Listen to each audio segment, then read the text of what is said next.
Good morning. Hey, Masters, how are you? We are live. The people get a chance to sign in. I am up early. I didn't intentionally put the clock back there so people could see how early it is. Anyway, it's good to be up early. Yes, on right now. Hi, Ina, welcome. Good to have you. Hi, Batya. Good evening. Connie, good evening. It's morning by me, so I have to remember to say good evening to you.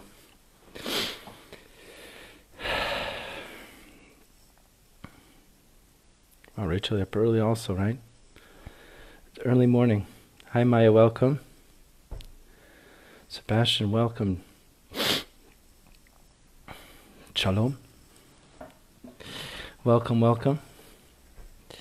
Good morning, good evening. I know it's a little confusing. But it's like, how do you find a time that's good for people in the States that's not like crazy early to get up, you know? But we're going to do it. I'm very excited. It is 5 a.m., I know. But I think the topic is worth it and the speaker is fantastic. So let's give people a chance. Hi, Erica, welcome. There's your wave. Give people a chance to sign in. Again, if you have questions that you'd like to ask anonymously, I'm checking here my messenger. Janice, welcome. Yeah, you make the time. You make the time. I always find sometimes there's a reason, like, for some reason I get up early and I'm just like, I got to make this my regular schedule. You know, it's just good stuff. So again, if anybody has questions they'd like to ask, please, and you don't want to ask them, I mean, you'll be able to ask questions like you are now in the comments, but if you'd like them asked anonymously, send me a message in Facebook Messenger, and we will get them asked. Yep. Okay, we are in. Let's see. I think you can invite people.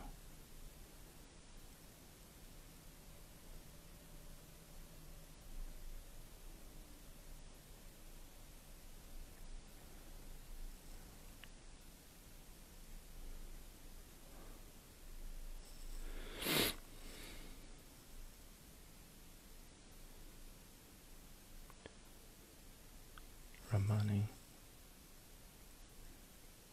There. Okay, let's invite Dr. Ramani on here.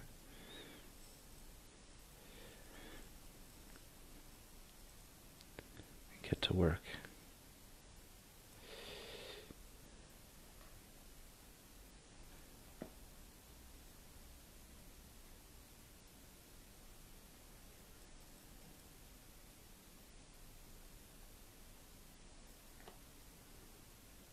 Okay. Ah! There's Dr. Ramani. Let's see how we bring them on.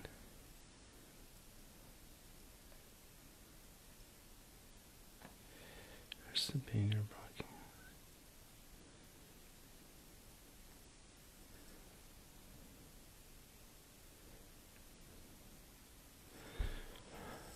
Okay, I'm just trying to see how to get you in. I know, Dr. Ramani, I'm checking it now.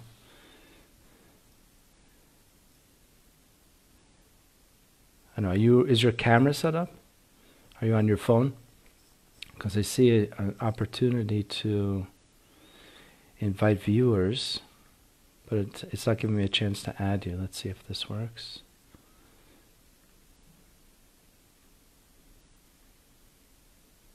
Yeah, see that you're here.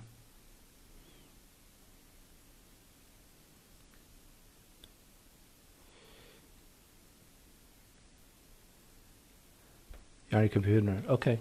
If you have a camera, then it should allow me to add you.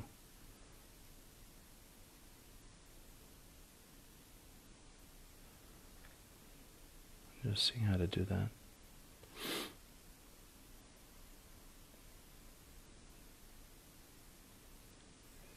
Here's to send you a request to join you. Do you see an option to request to join? Because I see where it gives me an opportunity to add you in, to add people in by their camera. I don't see that you show up.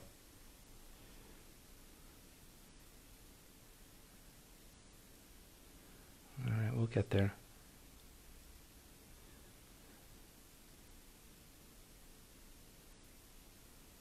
Yeah. Well, you're in this call, and I have an opportunity. It says I can add you in. It says I can add people in, but it doesn't. You don't show up when I do that. So I'm wondering if you are not on camera or something.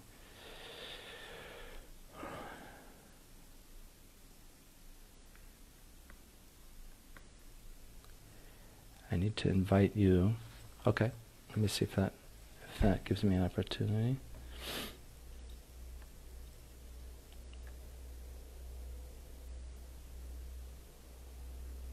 Well, you're on the call. Let's just see how to get you in here.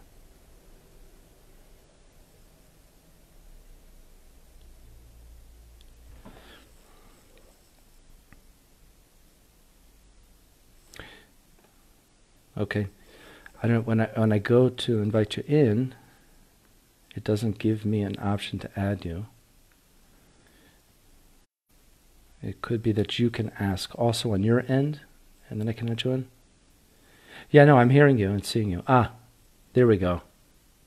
I don't know what you just did, but it worked. And we are in.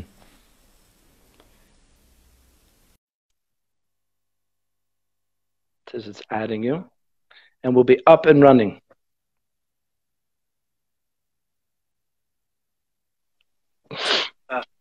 There we go. Yay! Oh, okay. This is on my phone. Let's just do it that way then. Okay, great. Yeah. All right. Welcome aboard. Okay. Yeah, I think Thank if you don't you. have a camera or something, so it doesn't like allow you to add in. We'll be up and running. Okay, can I close the computer? Yes. Okay, I'm gonna. You can still hear me? Perfectly. We're ready Great. to rock and roll. All right, I'm actually on my assistant's phone, so it's great. Yeah, I have all the phone set up. I got the computer going. Thank you so much for joining us. It is such a pleasure to have you. Welcome aboard. Yeah, I think if you don't have a camera or something, so yeah, I hear there's a delay. Up and running. Okay, you can still hear me? Okay, perfectly. So she may need to. We have another device on, and I think that needs to be shut. Yeah, she just. Yeah, so if you have the computer will be running it at a delay. On the phone, it'll have it at actual time. All right, great. But this is perfect like this. I think yes, technology is our friend and our enemy, so we have to embrace it both ways. For sure, and from reading your book and how the social media technology is adding to the narcissism, I think we got plenty to talk about. Oh yeah. So let's do like this. I'd love to ask you a few questions and help people get to know you. I'd love to first tell you who we are, so you know who we were talking about, and then it's not about me at all. There's a lot of great people that would love access to you and ask some questions. So we're going to have some questions here in the comments, and I'll help you navigate. I've got a bunch of people ask me some anonymous questions. That's great because I understand that. I understand. Yeah. Yeah. So just briefly, who we are. This is a Facebook group I started about 3 months ago. I'm a social worker, a therapist. I live in Israel and I work mostly online. And I started this group focused on relationships because many people will come to seek out help because they're struggling in relationships. But then as we know, it's really, I have an issue. You know, there's lots of patterns with the people that I'm dating. This is, we're already drifting into your territory here. But there's patterns in the people we're dating. And then I'm trying to help people say, okay, what's your role in that? So we deal here with a lot of life patterns. Certainly narcissistic features that we see in people, and then full-blown narcissist is going to be a category. And what came up in the group is a lot of people have dealt with it or are in the process of dealing with it. Right. So thank you for joining us. It's a pleasure to have you, an opportunity to talk to you. Me. For sure. I think you have an amazing background. So if you could just tell us briefly, I know you're a clinical psychologist and you also do research and you also have a private practice. So maybe you just tell us briefly about that and then, you know, the big question, how'd you get into narcissists? Sure. Yeah, no, I'm a licensed clinical psychologist here in Los Angeles, where I practice and also do consultation with people around the world around their questions around narcissism in general. I'm a professor at California State University, Los Angeles, where I've been for, oh gosh, coming on almost 20 years. Wow. And there I teach a variety of classes to undergraduates and graduate students on abnormal psychology, health psychology. My research has actually been in an area called clinical health psychology, where we look at both mental and physical health at the same time. And we may even look and see, like, for example, if a person is struggling with physiological illness, I don't know, cancer, and my work has largely been focused on HIV and how that's impacted by psychological factors. For example, even the risk for HIV is a psychological issue because it's a sexually transmitted infection. It's related to substance use. And in that area, study sexuality, substance use. But it was actually HIV ended up becoming the portal through which I started studying personality disorders. Because it was one research assistant was very frustrated and said, so many people are coming in and they're really difficult at times. And then I was like, that's interesting, because for any mental health practitioner, when we hear the word difficult, that's usually code for difficult personality. And so that got me going down the rabbit hole of the literature. And interestingly, around the same time, I was noticing my clients were coming in almost to a T with similar issues. My partner has no empathy. My partner lacks compassion. I feel like I'm not enough. And I'm like, God, the discourse is identical all the time. And then I found myself, like, we would make notes during the session, and they said, could I take those notes with me so I can have this information? And those notes, honestly, and emails that I would write to patients turned into the book, because I thought, well, if my clients aren't the only people in the world struggling with this. So it was a combination of ways I got into this. And I also have a tremendous interest in social justice. I teach internationally, and I'm also a visiting professor at the University of Johannesburg. And a lot of my interest is around poverty and mitigation of poverty and human rights, women's rights, that sort of thing. So sort of a wide variety of issues. And I'm also a mom of 2 daughters. So yeah. Wow. Yeah. And how old are your daughters? They are 18 and 15. So I'm learning about the narcissism of adolescence as well. I hear you. Yeah. I hear you. I just entered that also. Yeah. Good. So it's Well, one thing I found very interesting is that typically as therapists, as emotional healers, our experience is based upon the kind of clients that are coming to us. But you also did research.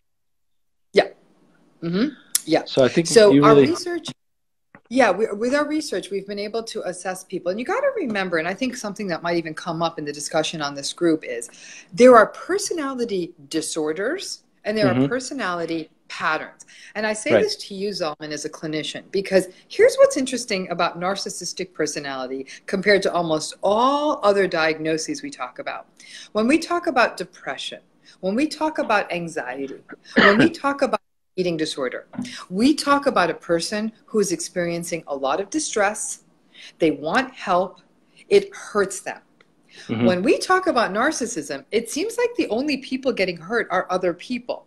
So it seems like a strange time to have a diagnosis. It's that because a narcissist is walking around spreading misery as though it's a holiday present, and they're not stopping to say, I'm miserable.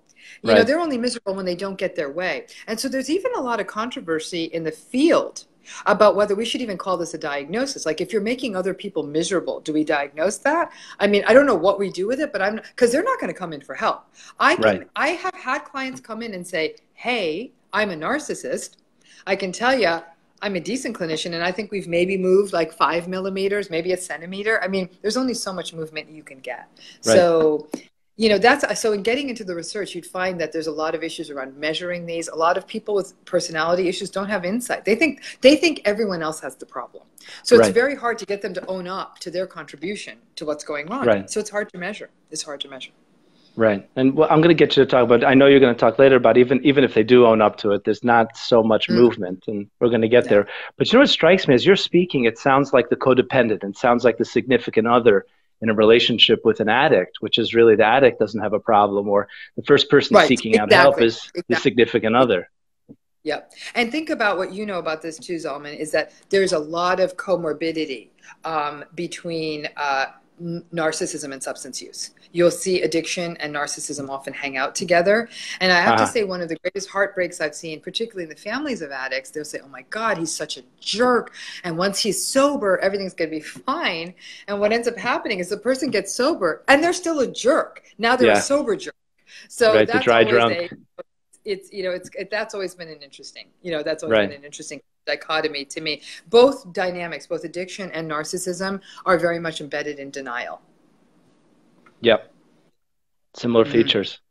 Yeah. Just so I know our time, how much time do we have you for? Oh, you have me until 8, until an hour, 1 hour. Yeah. Great. Yeah. All right. So let's make sure we're focused, because so often if we don't define our terms, right, we don't have that level of clarity. And also I see this a lot. Even I just mentioned addictions, but popular culture throws around terms, and then we don't really know what we're talking about. You're an addict or this. But let's for a working definition over here, please define for us, narcissism and a narcissist, so we're all on the same page. Let's be very careful, because here's where things get tricky. Narcissism is a personality pattern. And when you want to look at it that way, narcissism is a word, even like it could be, you could have any personality pattern. You could be disciplined. You can be organized. Those are personality styles too, So narcissism is a style. It is one of those dirty words, but what's more important is what that means. And it means lack of empathy, entitlement, grandiosity, superficiality or being shallow, validation seeking, difficulty regulating emotions, particularly rage, arrogance, projection, blaming others, and inability to take responsibility. That list of features, are some of the key elements of narcissism. That's what I mean when I say it. One thing I can tell you straight out the bat, it is not self-love. If anything, it's self-loathing. The narcissist is the most insecure person in the room. That's why they're always lashing out like cats in a corner. They're like, because they're so insecure. A person who's secure doesn't need to walk around the room saying, look how great I am, or look how awful you are. When you're secure, you're at peace. I think that everyone's like, well, he loves himself so much. He hates himself, and that's where this behavior originates. And that's often people think they're so confident. It's a false bravado. They're falsely confident. And so, but we misinterpret that. It's almost like this great branding, like, oh my God, he walks around and talks about his accomplishments. He must be confident. No, my argument would be he's deeply insecure. So that's how they slip under the radar. People say, excuse me, they look so confident. I'd like to be like them. Yep, exactly. I'd like to be like them. And in fact, they're also very charming. They're very charismatic, so they draw people in. And in fact, I always say, like, charm and charisma may be the two most dangerous traits a person can have. Show me someone who's like really awkward and sort of tumbling over themselves. That's the person I want to I want to talk to. And so, but that charm, that charisma, that confidence, they really cultivate that. It's almost like a brand. Like some people want to get a suntan. They just want to have all these really superficial characteristics that they're drawing people in because they need more and more narcissistic supply. So if they need people to tell them how great they are, they need to draw them in the first place. Right. How does it work? Because you just listed a lot of traits, and my partner might have one or might have two. Like, how does that work? Yeah, that's a great question, because I have to say, probably the most concerning and interpersonally most problematic characteristic of a narcissist is their lack of empathy. It's their inability to even attempt to understand the experience of another person. In essence, they don't care. And that to a lot of people is like, that's the hardest part to get your head around. How can somebody simply not care about another human being?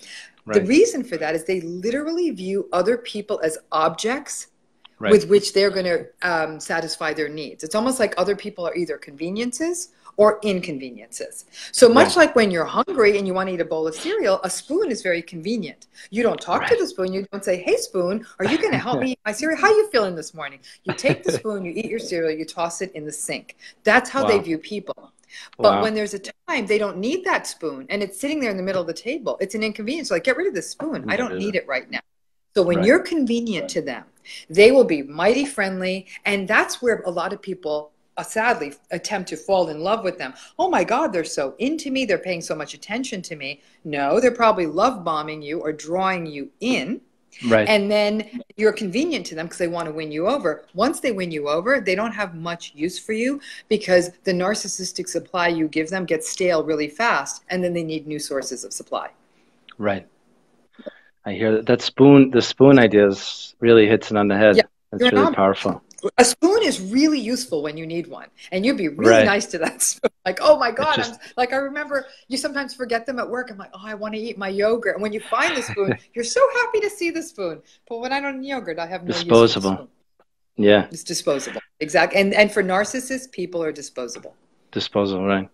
Well, one thing I want to make sure we avoid is, just because our time is short, is like the origins of a narcissist. How does it come about? Because really what we're talking about is people being affected by narcissists. And so, you know, I think you do a great job in the book of going into it, and, you know, it's different ideas about how, but I'm going to try to skip that just because our time is short. Yeah, and if we do have a little time towards the end or go over a little, we can definitely get into that and maybe even do it on another day. Because I do think for a lot of people, Zalman, they're so hurt by these people. They're just clenching their fists and saying, how the hell does someone get to be this way? And it is a complicated conversation. So I agree with you. It might be more than we can get into this evening. Well, the other thing is, if you start getting, I mean, typically, see, what's interesting to me is that what are the typical patterns, the kinds of people that then are attracted to such a person? Yes. Because it's a double-edged sword. It's like, but if I'm going to start telling you, because some of it's painful when you look at some of the ideas or typical upbringings that narcissists had. Yeah. You know, but that runs the risk then of encouraging your compassion for them, and very much it sounds like yours about empowering people to make healthy decisions. Yes, am I going to go? You're not responsible for their childhood. You're not responsible for their childhood. Okay, and you're not going to fix it. Right. And like all of us have carried our burdens. All of us have walked through our fires. Most of us carry those with grace. What gives the narcissist the right to go make their hurt and pain everybody else's? That doesn't add up. I've worked with clients who've been through childhoods that sounded unendurable. They were so abusive, and yet they are wonderful, warm, compassionate, loving people. I'm sorry, we got to stop giving people that get out of jail free card. Right. No, we have some very powerful members of, you know, many people in our group, you know, have been through hell, you know, and yes, they've been through hell. Yeah. And they're here, and they're good people. So no, I'm just thinking if we start getting into that, and it just encourages us to feel more compassion to them. It's a rabbit hole. So let me, you know, we're about almost halfway through here, and I want to I think you make an excellent point, and the book is titled, you know, Should I Stay or Should I Go? And I think it's, I think that's important to talk about. Is like, what do I do about the narcissist? Yeah. And it's also the idea, you can pick which one you want to talk about first, but it's like, typically as, you know, mental health professionals, like, okay, how do I fix, how do I change, how do I grow? That's not really the case over here. So it's kind of, what's the prognosis? I know some people have asked, it's like, do they change? Can they grow? Yeah. And then the other question is what's the approach then? Once I realize that, because we talk a lot about here of like, okay, it is what it is. Now let's deal with it. It is what it is. So do narcissists change? Let's start with that one. Not really. Not really. I'm going to be honest with you. And here's the problem. You know how lately they've been talking about how, like, you know, sometimes the tides are a little higher than usual. Yeah. They don't, I mean, you go to the beach, it doesn't look that much higher. You see what I'm saying? No. So what ends up happening is, let's say a narcissist does a little bit of growth. Usually their growth is it's more self-enhancing than other enhancing. Right. And the kind of change they make is so glacial and so small that it does not significantly enhance the well-being of the relationship. But the other thing I remind everyone of, there's a theory, Zalman, in personality. It's called the rubber band theory of personality. Okay? Right. You give a narcissist who wants to make a change and says, hey, I'm not being a nice guy. I want to work on this. And they go in and they work with a good therapist, and they actually stretch themselves out. And maybe even for a few days, maybe even for a few weeks, they show some empathy. Then there's a stress of some kind, whatever it is. They're jealous. They have a bad day at work. They feel their friend got a better promotion. Whatever their stress is, their ego gets injured. Pop, the rubber band goes right back to normal. So what the issue with narcissism is, under stress, you can bet the farm on the fact that they're going to go back to who they always are. And that's heartbreaking because you can do all this heavy work and you're right back where you started. So I tell people, if you're going to stick around in one of these relationships, you better manage your expectations and do not be surprised when it goes back to no empathy, the usual situation, because then it's shame on you, because that's like being surprised that on a winter's day in Chicago it's cold. Yeah, that's just sort of how it goes down. And so I do think that because narcissists will always lead with their egos, that if anything at all comes along that threatens their ego, they're going to pop and they're going to lash out. That's just how they are. I'll be frank with you. I've worked with many narcissists in therapy.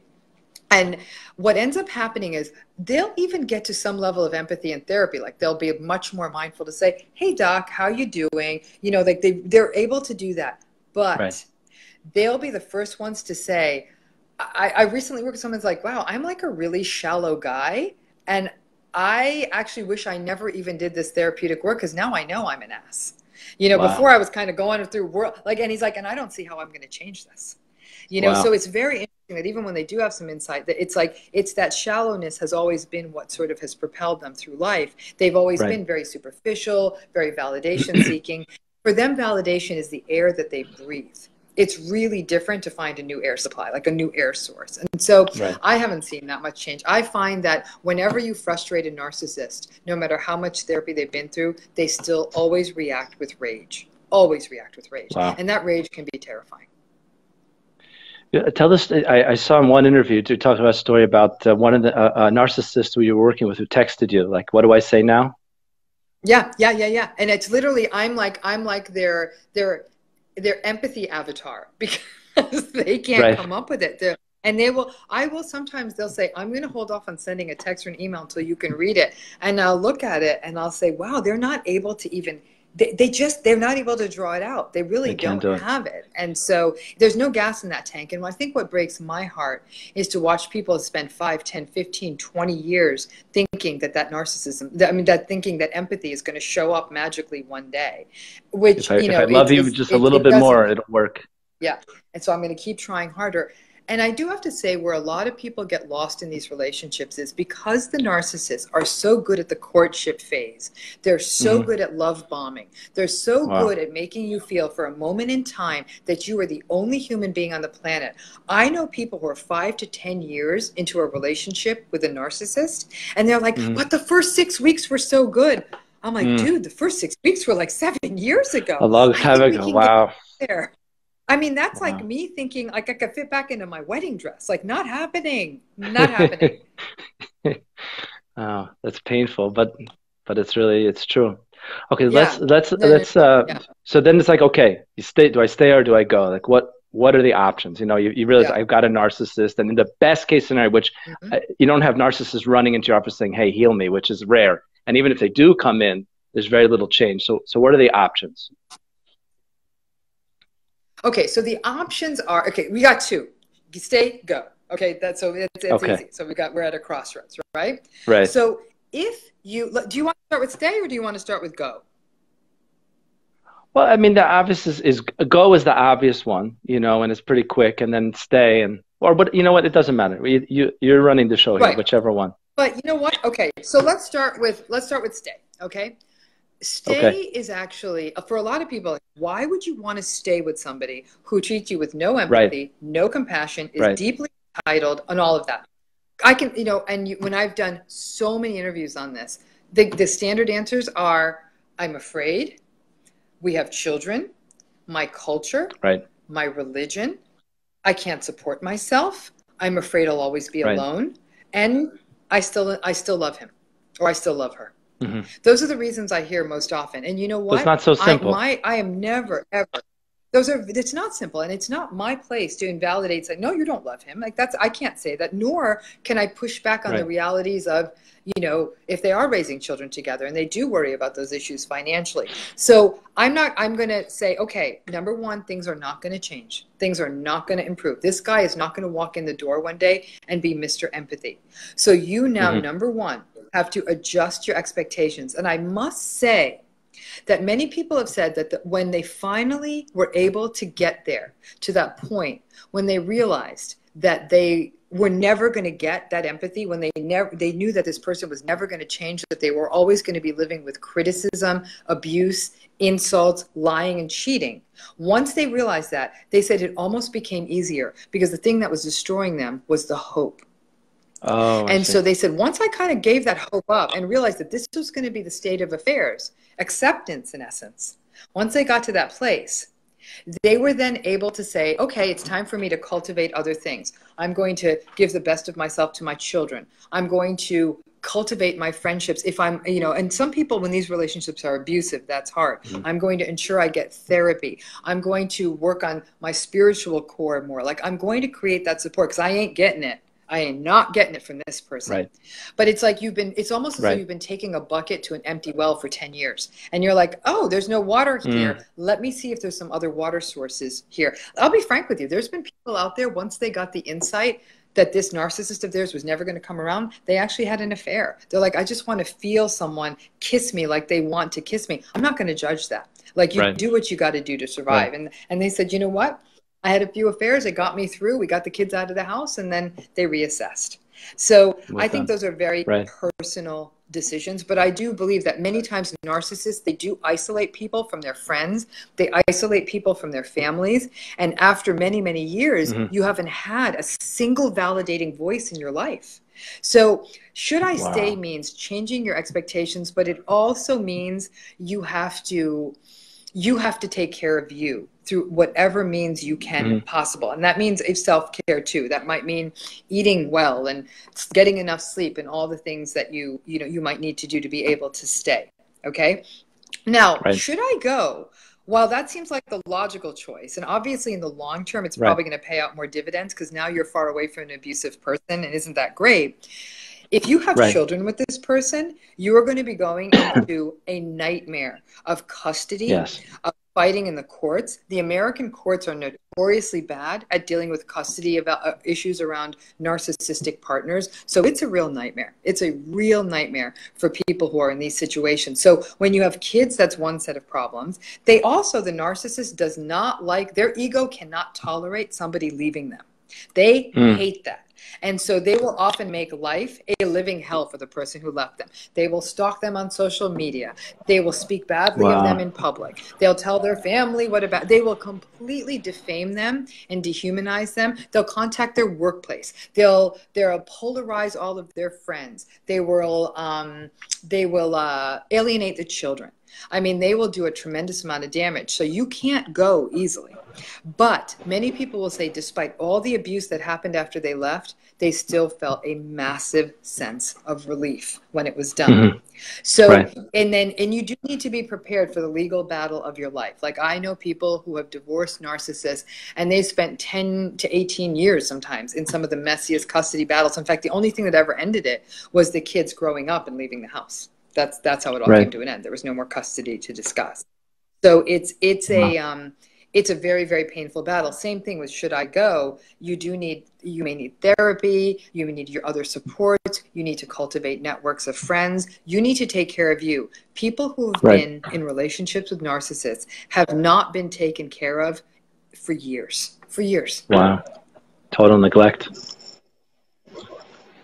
Yeah, that's exactly what it is. It's neglect. It's like when you're in a relationship with a narcissist, it's like a plant that's never watered. Ouch. Spoons, neglected plants, it's really powerful stuff. Yeah, people are, think of everything as a big ship. All human beings to them are big ships that are designed to do one thing and one thing only, and that is to deliver narcissistic supply. Tell me I'm great. Tell me I'm beautiful. Tell me I'm wonderful. Just keep validating me. You exist for me. You exist for me. I mean, and it is other people. That's why they love social media, because it's a really quick way to get lots of validation. Right. And that's the other point. I mean, I don't want to get too much into the narcissist so we don't feel bad for them, but they're empty. These are very empty people. Well, and that's what narcissism is. It is a disorder of emptiness. You know, that's why they can't regulate their feelings, their emotions, their moods. When you are a full person, when you're substantiated, you can, even when you're disappointed, you're like, okay, this doesn't feel very good, but you get over it. The narcissist Right. cannot handle things like disappointment or frustration. And that's when they typically act out in rage, or they act like children. They're like tantruming 3-year-olds. And that can be really Right. horrifying to watch in a grown adult. It's just not what it seems on the surface. But let me. I'm just going to navigate here, try to find some of the comments, because they don't want to hear me. Yeah, They want to hear there's a you, lot and of people have their yeah, questions they want to ask. yeah. So I'm scrolling through the comments here to try to get you some questions over here. Here's one. It says, do narcissists typically blame other people for most anything they are responsible in a negative way? I mean, I guess the question, do they ever Yes. take responsibility for All they anything? do, yes. No, they never take responsibility for anything. Look even at all these scandals we see of late, particularly in the United States, when narcissistic people are caught even in terrible crimes. They blame other people. Well, this happened because this one did something wrong, or that one did Right. something wrong. And even in your own lives, they are incapable of taking responsibility. And that can feel crazy making. In fact, that's a big driver of gaslighting. And gaslighting, a big narcissistic term, is when they literally challenge your reality. Okay. And so I just want to make a note there. And just making one note. And so because of that, because they cannot, it's as though they can't hold anything inside. They deflect and they project. Just like many times people within a narcissistic relationship will say, it's so bizarre. My partner just came up to me and accused me of cheating, and I've never cheated on him before. It's projection. Anytime they have an uncomfortable feeling, bang, it's almost like a kid throwing up something, right? They eat something bad, they throw it up all over you. So it's that projection is part of this inability to take responsibility. It's a primitive defense. And so no, they cannot take responsibility, which makes you feel like a crazy person because you know something happened. And where a lot of people get stuck with narcissists is that they are like, I just need them to own up to what they did. And I have to tell them, you're never going to get them to own up to what they did. So stop waiting for that. It's never going to happen. I hear you. Let me get to more. It's never going to happen. And so this idea that a lot of people sometimes stay in relationships with narcissists because they think that great big apology is going to come someday. Right. What are some of the traits of people that are attracted to narcissists? What's going on with people? You know, there's a couple of different pathways to which people get attracted to narcissists. We're having a crisis here, a tech crisis. Okay, we're still hearing you, but... There we go. Yeah, good. Okay. Okay. That I think that the people that are attracted to narcissists come through one of two pathways. One path is that they themselves were raised by narcissistic parents. So as a child, their job was to validate their parents, to have their parents make them feel like they were not enough. And, you know, you often hear this idea that a lot of people who fall in love with narcissists say, oh my God, we had such amazing chemistry. One of my colleagues, Dr. Pamela Regan, said this thing that people call chemistry is actually dysfunctional familiarity. It's that meeting this person brings up those old feelings of being rejected and invalidated by their parents. And it's such a familiar feeling. It feels old and primitive. And they're like, oh my God, we have chemistry. And when I hear chemistry, I'm like, oh my God, no. That's dysfunction. Red flag. And so that's number one. Red flag. Like, it's because they're rejecting them, and it's this whole idea that I'm going to win them over. And that's often from people who spent an entire childhood trying to win over their parents.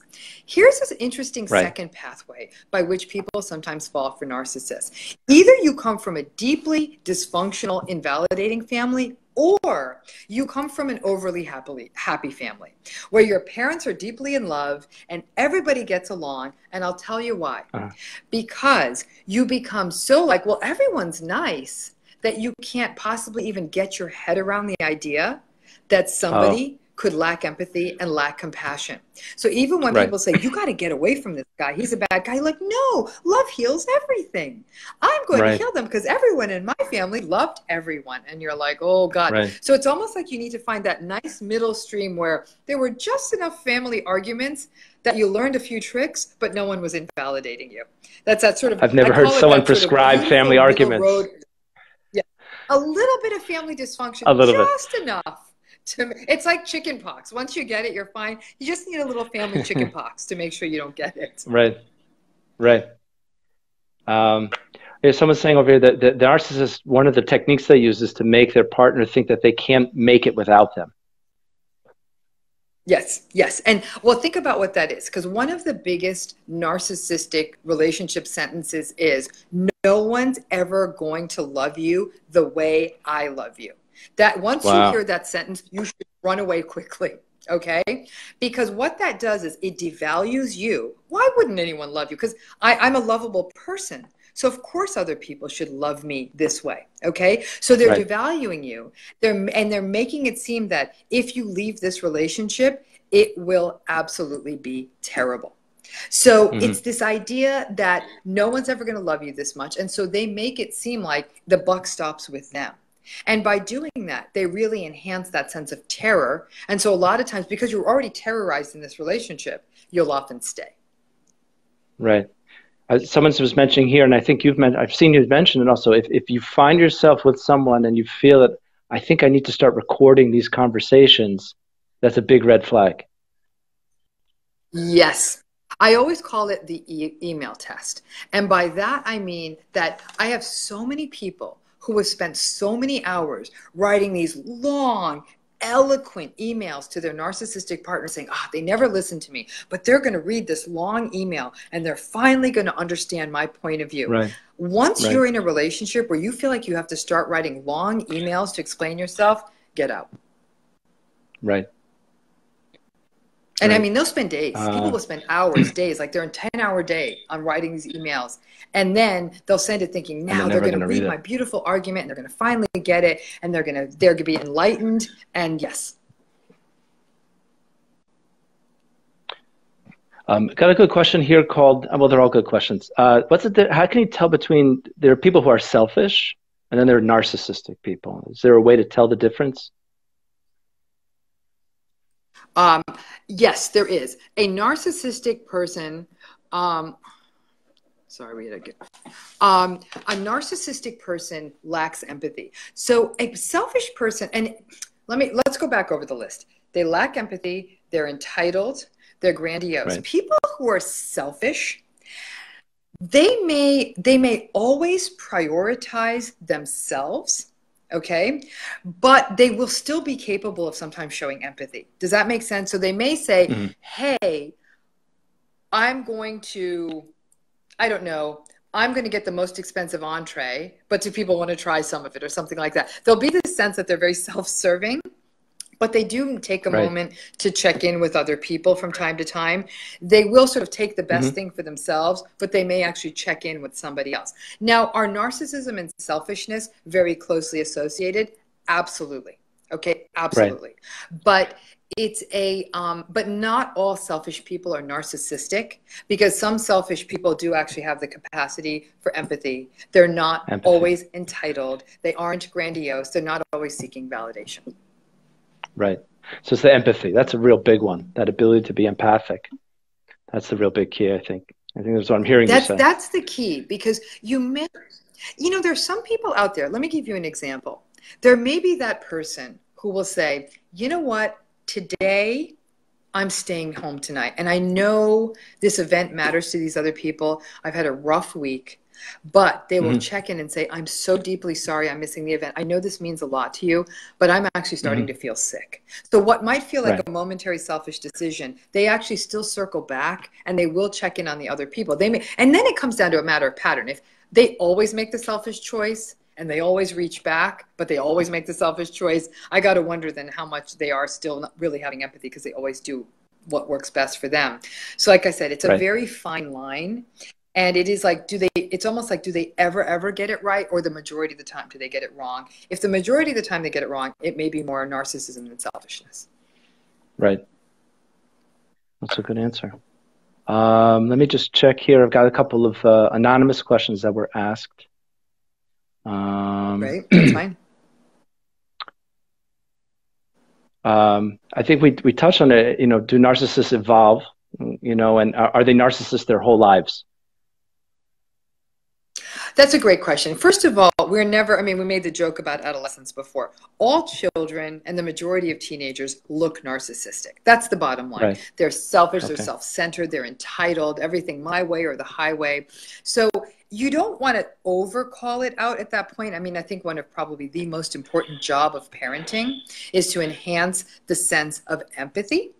And so and to build that sense of empathy. I think the problem is we've become so achievement oriented as a world that we worry about their marks in school. We worry about their athletic excellence more than that we worry about their character. That's a failing of our world in general. However, there is a belief that many people who are very narcissistic or pathologic in that way constitutionally might come into the world as a little bit more difficult, selfish. Like when their moms look back and if they're more than one, the mother had more than one child, she might even say, it's funny, I raised all these kids the same and they actually had a pretty consistent upbringing and one of them's narcissistic and two of them aren't. So there might be something constitutional in there, but it is not. Let me put it this way. Somebody who's a sweetheart probably won't become narcissistic at 40. That's not how it goes. But this is an important thing to remember, especially for those of you watching who have narcissistic parents. If a person is narcissistic at the age of 10, 20, 25, 30, if you remember your parents as being narcissistic when they were younger, hold on to your hats because the personality characteristics when we're younger, they keep getting worse and worse and worse as you're older. So that kind of narcissistic mom at 35 is going to be a brutally narcissistic mom when she's older. So that can actually be heartbreaking when your parent is not only getting older and experiencing normal aging, but then they get worse and worse with age. So it is a pattern that once it sets in adulthood, it's there and it tends to stay there and it tends not to abate. So it's present from early adulthood, like in your 20s all the way through. Okay. For those people who they're co-parenting, I guess you made the choice to separate, any tips or tools, for dealing with that? Yeah, there's a lot. When you're separating, you're going to war, in essence. Number one, document the hell out of everything. Every email, every text message. But you have to leave a paper trail. You cannot go into a judge or a lawyer and say, he was mean to me. You've got to put the pile of abusive texts and abusive emails in front of the judge, in front of lawyers and say, and that's the threats and all of that stuff. Every social media post, everything. Number two, watch yourself on social media. They are looking for any opportunity to undermine the other parent. I mean, even little things like don't get that sunset photo with you with a glass of wine, because before you know it, that co-parent, that narcissistic co-parent is going to paint you to be an alcoholic. Like you have to be so careful about the public image you cultivate, because while the narcissist feels like they can do anything with impunity in those spaces, they'll have no problem throwing you under the bus. Number three, you want to be very careful with your children. You never want to be the one responsible for alienating your child from their other parent. That's never right. However, when your child looks confused, you do need to normalize their experience. Like if they say, gosh, Daddy got mad at me this, or Mommy got mad at me that, you do want to give them some context. And you don't have to throw the parent under the bus, but don't gaslight your own children. Do not gaslight your own children. Number four, be prepared for any settlement to be very inequitable. And a lot of people will spend years and years of their lives fighting it out in court. You've just got to choose what's best for your kids. And sometimes that may mean leaving a little money on the table. Typically, with a narcissist in court, you're often not going to win that fight. So you got to come up with numbers and arrangements that work for you. It won't be equitable. For some reason, all of our systems seem to be organized in a way that always benefit the narcissist. How that happens, I have no idea, but that's how it always happens. And it feels brutally unfair.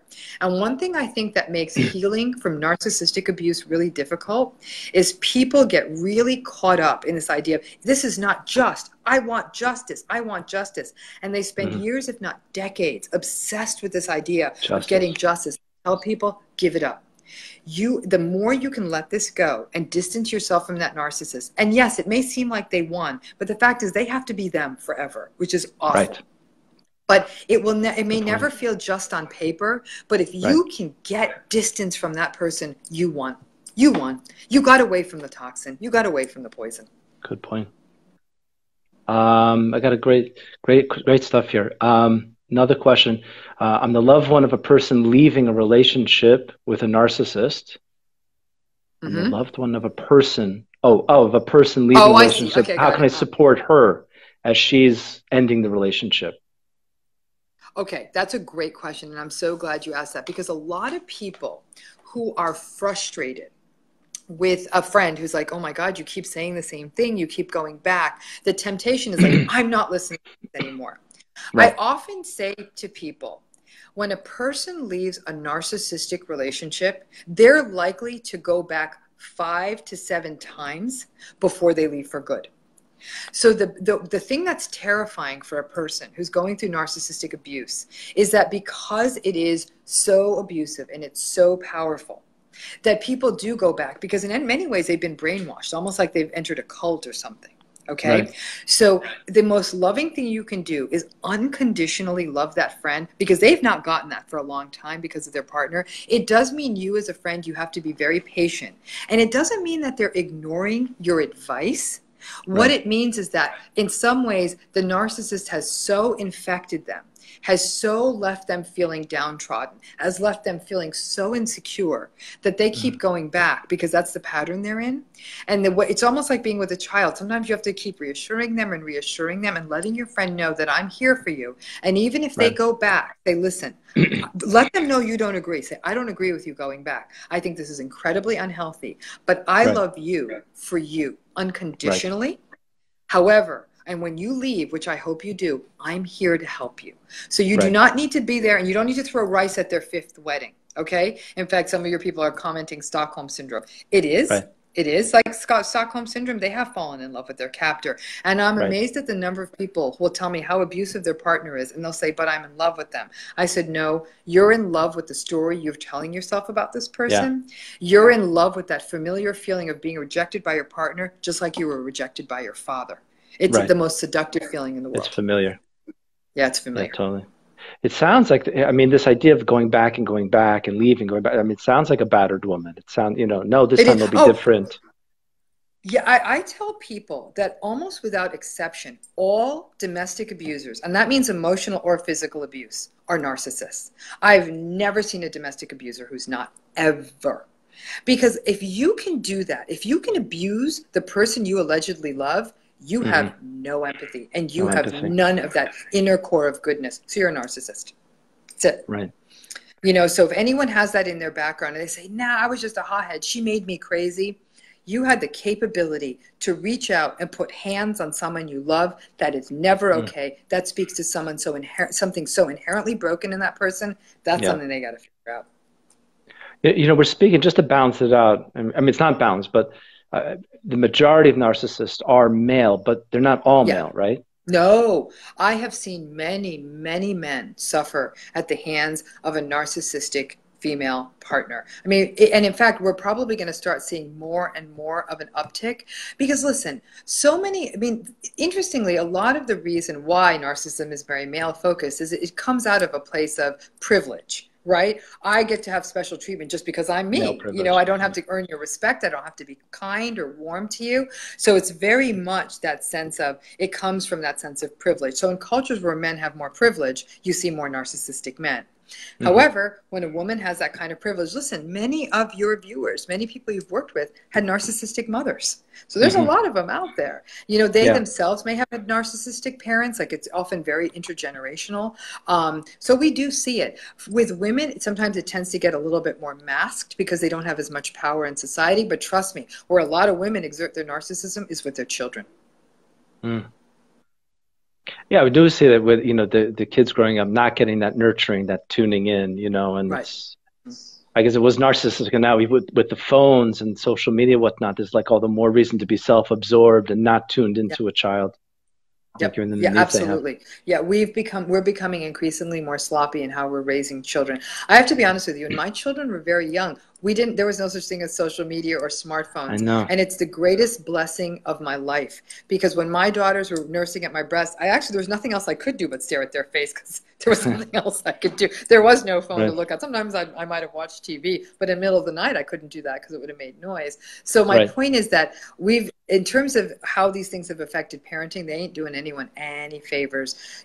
Mirroring and giving a child that stable core, that's yeoman's work. It really is. Right. And it requires a lot of consistency. Right. Yeah, someone's wrong. Yeah, go ahead. If you have a comment, you can go ahead and say it anonymously.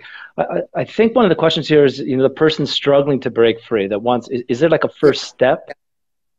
You know what? I want to say to anyone who's struggling to break free, it is a struggle. It's almost like what you're doing is you're trying to swim out of a riptide.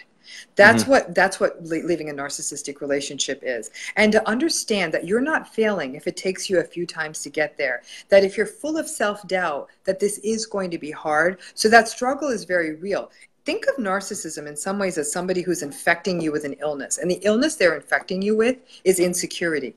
So with all of that insecurity, you no longer feel that you have the inner strength to be able to get out of that relationship. And so you almost feel like you don't have the right to get out. When people say, but it was once good, I'm not buying that. That's once. They were putting on a show. It was like a trick of the eye. So don't fall back on those early days when you had one great vacation. Or if anything, go back to that vacation place without them and see how much better it is without them. But don't go back to those early days, and then really reflect on, what does love mean?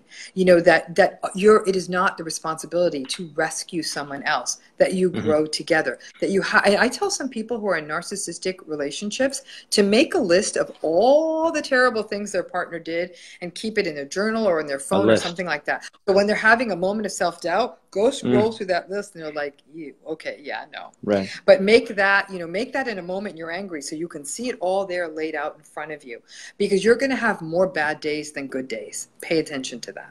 But it's a struggle. And I think that no one should be hard on themselves because it's not easy to get out. It's not easy to get out. In essence, these people have brainwashed you. That's going to make it it's much easier to leave a healthy relationship than it is a narcissistic relationship. That's what's so interesting. Say that last point one more time, just so people hear it.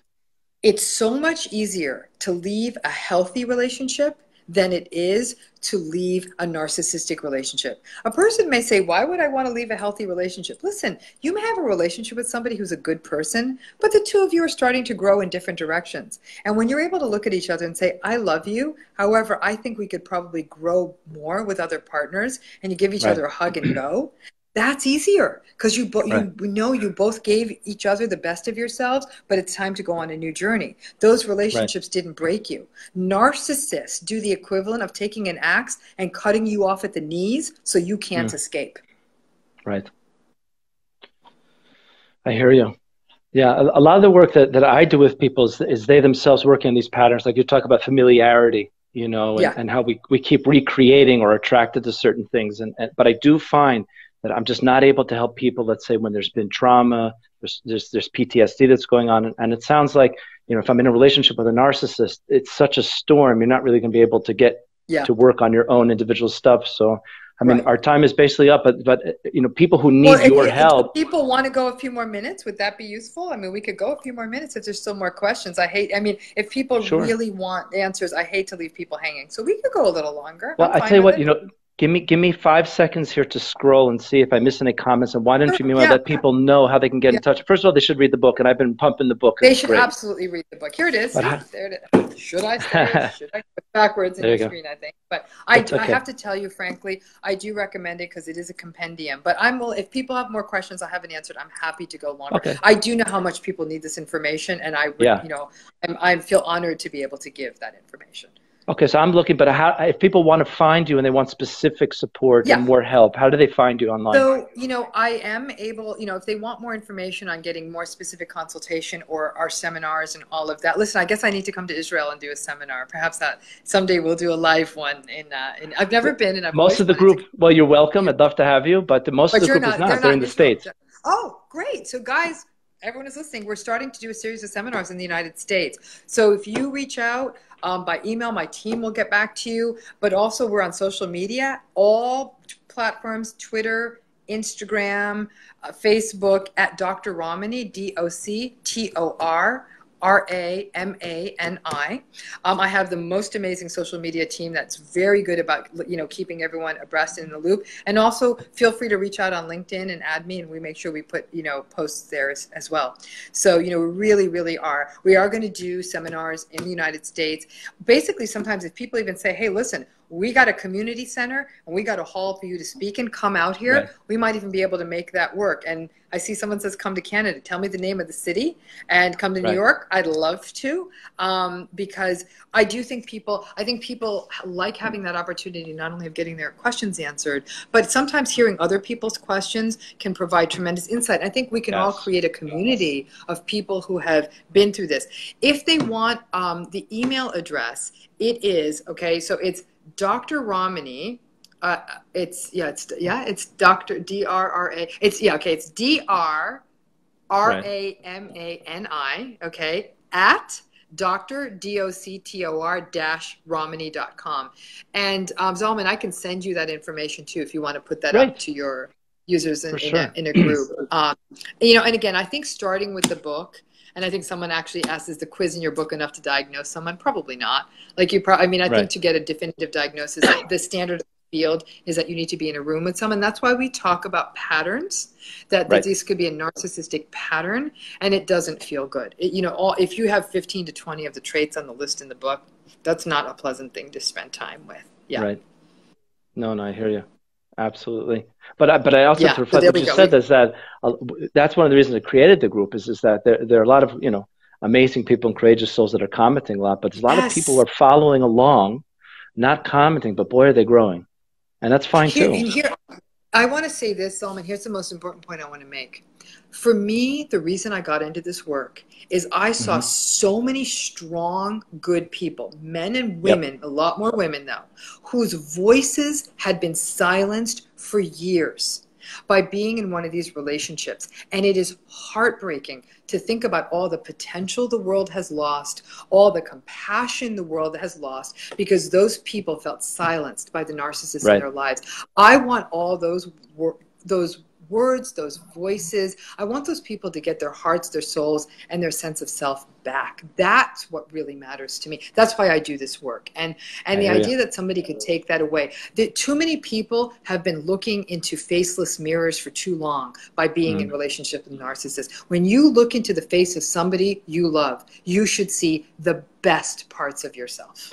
Right. If you see anything less, get out. That was a beautiful, I couldn't possibly think of a better way to conclude. That was very well said.